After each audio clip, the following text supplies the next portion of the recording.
میرا نام درویش احمد ہے اور آج اس پہ میں بات کرنے کی کوشش کر رہا ہوں کہ میں اور میرے فیصلے master P H D post doc اور یونیورسٹی میں فیکلٹی جاب تک پہنچنے میں کافی ٹائم لگا and this was a long journey.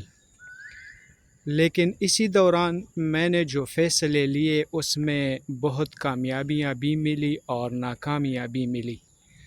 لیکن میرے اپنے جو بڑے بھائی ہیں ان کے میرے متعلق یہ کمنٹ ہے کہ میں ایک سٹیبل بندہ نہیں ہوں. میں نے زندگی میں جتنے بھی فیصلے لیے ہیں وہ یہی شو کر رہے ہیں کہ مجھ میں سٹیبلٹی نہیں ہے. یہ ان کی اپنی ایک سوچ ہے جو کہ میں قدر کرتا ہوں. I respect that. اس کے علاوہ شاید اور لوگ بھی جو میرے جاننے والے ہیں یہی سمجھ رہے ہوں گے اباؤٹ می کہ I am not a stable person. لیکن آج میں صرف جو میں نے زندگی میں فیصلے لیے ہیں اور جن میں مجھے کامیابیاں ملی ہیں میں ان کی بات کروں گا. اور بہت سارے ایسے فیصلے میں نے لیے ہیں جن میں مجھے ناکامیاں ملی ہے، اس پہ کسی اور ٹائم بات کر لیں گے کیونکہ ایک ویڈیو میں سب پاسبل نہیں ہے. پشاور یونیورسٹی سے فزکس میں ماسٹر کرنے کے بعد میں نے ایک پرائیویٹ اسکول جوائن کی پشاور میں، اور کچھ ہی مہینے بعد پھر مجھے جی آئی کے institute of engineering sciences and technology میں جو کالج ہیں، کالج سیکشن ہے، وہیں پہ مجھے ایز اے لیکچرر کی جاب ملی. تو وہاں میں نے تقریباً 2.5 ایئر پڑھایا. اس کے بعد اسی دوران میں نے پبلک سروس کمیشن کا ایگزام دیا خیبر پختونخوا کا، اور ریٹن ایگزام کا رزلٹ جب آیا تو میری پورے صوبے میں 2nd پوزیشن تھی رزلٹ میں. لیکن پبلک سروس کمیشن نے مجھے انٹرویو کے لیے نہیں بلایا، اور انہوں نے مجھے جو لیٹر ایشو کیا اس میں ریزن یہ مینشن تھی کہ جس subject specialist in physics position کے لیے میں نے اپلائی کی ہے اس کے لیے ایج لمٹ ہے 25 سے لے کے 40 تک، اور اس وقت میری ایج تھی 24.5. تو اس لیے میں انڈر ایج آ گیا تھا، اور انڈر ایج ہونے کی وجہ سے انہوں نے مجھے انٹرویو کے لیے نہیں بلایا. تو پھر میں نے جی آئی کے میں جاب کنٹینیو رکھی، اور دوبارہ تقریباً 1.5 سال بعد دوبارہ پبلک سروس کمیشن کی جابز آئی. پھر میں نے اس میں اپلائی کی، اور پھر ریٹن ایگزام میں میرا 2nd پوزیشن آیا، دا سیم پوزیشن.